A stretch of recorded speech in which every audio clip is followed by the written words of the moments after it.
Hi, Mick Meaney, ProfitCopilot.com. So right now, there are thousands of people on the internet searching for someone just like you to help them. So today, I'm going to show you how you can tap into all that free traffic and help your target audiences and hopefully make some money along the way. So today, I'm going to give you a fantastic content marketing strategy that helps you to connect with an audience and then hopefully convert them into customers. So really there are two ways to get customers on the internet. So the first way is to advertise, and then the second way is with content marketing. So really you can either buy the audience or you can build the audience. Now, advertising is really like push marketing, whereas content is pull marketing. You see, advertising interrupts people, but content attracts people.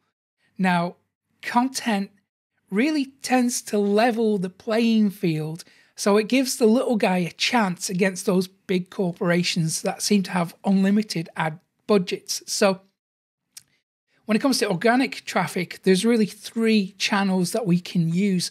So the first one is search engines, then we have social media, and then finally we have email.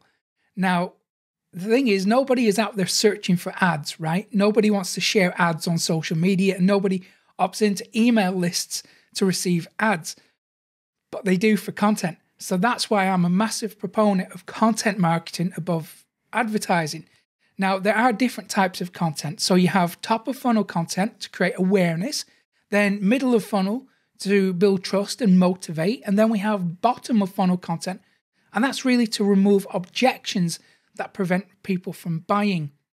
Now, when you engage with your audience or you attempt to create content, it's important to not get too broad about things. So you have to have a very clear idea about who you're going to talk to. You have to be very specific. So I'm going to talk to you about how to do that in a couple of minutes. But when it comes to creating good, effective content, we've got different formats. So obviously we've got video, which is what I tend to use. And I believe that video is king. I think it builds trust the fastest way because people can read our body language. They can get a feel for who we are as people. They can see when we're actually genuinely interested and passionate about a topic. And they can tell when we really want to help people. So that's why I tend to go with video. And okay, it takes a little bit of time to get your head around it and build up the confidence to do it. But in the long run, it really is worth it. Then we also have articles. That's the big other content column. Now, articles are really good for long-term search traffic, and articles build trust. Really, when you uncover original research, I'll talk more about that in a second. So what you have to do to really build trust with your articles is conduct original research. So let's go into topic ideas a little bit, because I know that it's easy to say content marketing is the way forward, but really what does that mean? How do you come up with ideas? Well, first of all, tap into your existing audience if you have one. If you don't have an audience, we're going to talk about that and how to build one later on using other people's websites. But tap into your existing audience. So look at the emails that you receive. If you receive similar emails the whole time, or maybe even just a couple of times, that tells you that people are interested in that specific thing. So if you find yourself responding with the same answers via email, that's a really good idea for a blog post. So start with that. And in addition to that, think about the things that people should be asking you, but they're not. If you're really stuck for ideas on what to write, have a look at the frequently asked questions section on other websites. So what we do is we go out and we look at what other websites are talking about, and we really drill down into the topics that keep reappearing. So that can help point us in the right direction too. Another strategy is to just rewrite old articles. So Don't write a new URL or anything like that. Just dive into the old article, rewrite that, and then that's going to give you a bump in the search engines. And in addition to that, because we should be tracking everything that we do, what I want you to do is monitor the articles that are generating leads. So if people tend to opt into one particular article, we'll talk about opting in an email again in a minute, but you're going to track all this data. So you put those articles in heavy rotation on social media. So we're absolutely getting the best results from what we've got. And it's okay to repost things on social media, because 100% of your audience is not going to see 100% of what you produce. It's perfectly fine to repurpose and talk about things over and over and over again. You'll notice in some of my videos, I go into things that we've covered previously, and that is because I know that 100% of my audience has not seen 100% of my content. But the important thing is to watch how many people opt in to your email list. And really, that's where your profit is going to be. It's through the follow-up of your emails. So you want to monitor that, monitor which articles are getting the best results for you. So that means that your content has to be goal-orientated for you. So you have to know what you want to achieve from the articles you produce. So every piece of content that you have must end in some kind of action. So that means you have to have a call to action. We'll talk about that in a second, but really, to figure out who your content is for, what I want you to do is answer this question, okay? So say to yourself, my content is for people who want to achieve what? So they can do what? So we have the who and the why. So you know who you're speaking to and you know why you're speaking to them. You absolutely have to be really clear and get things as specific as possible. So once you know who you're speaking to, now you can go ahead and create that call to action. So the call to action in every piece of content has to ask them if they want more, if they want to achieve more results, if they want more of the same. So you ask them explicitly, do you want more of this? And then this is how you get it. So you opt into the email list. Now, when it comes to creating content, you have to have promotion in mind. So I noticed that a lot of people just create content without really thinking too much about it. And what they'll do is they'll just create article after article and then hope that it ranks in Google and it gets some traction. We don't want to do that. What we want to do is have promotion in mind. So before you even create the content, I want you to think about, where does it belong naturally? So you build a piece of content around specific channels. So what problem does it solve? Where do those people hang out? Where are you going to find the audience for that piece of content? So go into your content with that right at the very forefront of your mind. Okay, you have to think about where it's going to be promoted. Now, to help you to do that, to do this, to get the maximum bang for your buck, I want you to answer these questions. It's just a handful of questions. So the first one is, what are your target keywords? Think about the key phrases that you're going to put into your content. Are people actually searching for those keywords? You can validate that. A really quick and easy way to do that is just type your keywords into Google. If it brings this suggestions list in the search bar, if it brings down some suggestions, then you know that people are absolutely searching for those keywords. So think about your headline. Think about the emotional impact, that hook that's going to pull people in. So we have the keywords and we have the emotion. Also, what is your call to action? Get really specific on what you want people to do and why you want them to do it once they've consumed your content. So know that at the start, even before we start creating any type of content. Also, ask yourself, are you going to collaborate with other people? That's such a powerful strategy. Now, for someone like me who's a little bit introverted and outreach is a bit of a problem for me, I tend to go it alone. and that's to my detriment, but you might not have that problem. So you might be comfortable approaching and pitching to people, talking to strangers, building relationships that way. So ask yourself, who are you going to collaborate with? Who could be a good person to team up with to work on a project? Also, think about the visual aspect of your content. Think about how the images you use will resonate and mean something to your audience. So have a look at what other people are doing in your space. Try and kind of match what other people are doing if you can, because then you know it works. I've tested this out on my YouTube channel. You'll notice that I tend to try out lots of different thumbnails, and the ones that usually work best are the ones that kind of fit in with the rest of my industry. If I try to zig when everyone else zags, then I pay for that. And it's not good.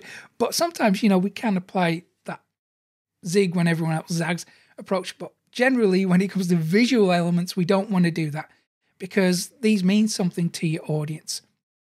Also, when you're creating your content, think about what it's going to link to. So you have other pieces of content. Think about where you're going to link to those, and the anchor text, the words you use for that link. Also think about where your piece of content is going to link from. So what other pieces of content are going to link to your new piece of content. Also think about how can it be repurposed? How can you break it down into smaller chunks or change the format? So if it's a blog post, can you read that out on camera? Can you do an explainer video? Can you upload that to YouTube? That's another piece of content. Then can you extract the audio from that and turn it into a podcast? Not only that, can you break down individual sentences or quotes into images and repurpose those across Instagram or Pinterest? In addition to that, think about your email subject line, because we're not just going to create a piece of content and then leave it. We have to promote it, right? So think about the subject line, what will get people to open and read that email. Now, a little tip that I really strongly suggest is, instead of taking a massive article and just putting it inside your email and then sending it, don't do that. Take a little portion, maybe a paragraph or two, put that in the email with a link to your blog. And what we want to do is make sure that that link has a UTM tracking code. If you go to Google, type in UTM tracking, it's going to give you a Google form to fill in. It will generate that code.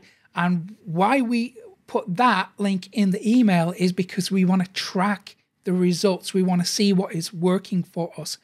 So make sure that your emails have a strong subject line, obviously. So you want to think about that before you even create the content, and also think about how you're going to track the results.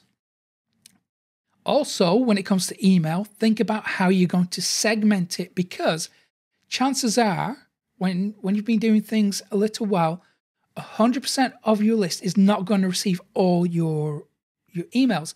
So you want to be segmenting it, ideally by topic. So if you have an article about affiliate marketing versus content marketing, what you want to do is maybe segment the list building aspect. So the calls to action are going to be different. So that means your email list is going to be segmented by topic. So you have to think about how your list is going to be segmented. On mine, what I tend to do is, every email I send is segmented. Nobody receives 100% of the emails I send, and that's how I've structured my email list. So it only goes to the people I think will be most interested in that topic. And that means I'm going to get better results over time. So what if you're completely brand new and you don't have any of this stuff yet? You don't have an audience. You can't really do any tracking because, there's nothing there to track. Well, if you are brand new, then what I recommend you do is go out and publish on other people's platforms. So here we're going to borrow an audience first, and we can do that through guest blogging. So what I want you to do is go out and pitch other blogs relevant to your niche. And listen, those big, massive blogs in your niche, they're getting pitched all the time. So you want to go down the list a little bit, maybe hit somewhere around the middle. That's going to increase your chance. However, to give you the best possible chance of getting featured on other people's blogs, we're going to have to publish first on your own. But thankfully, you only need a couple of articles.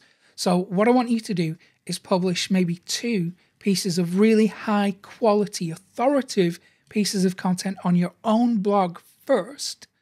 So I am talking, 2,000 word, 3,000 word articles.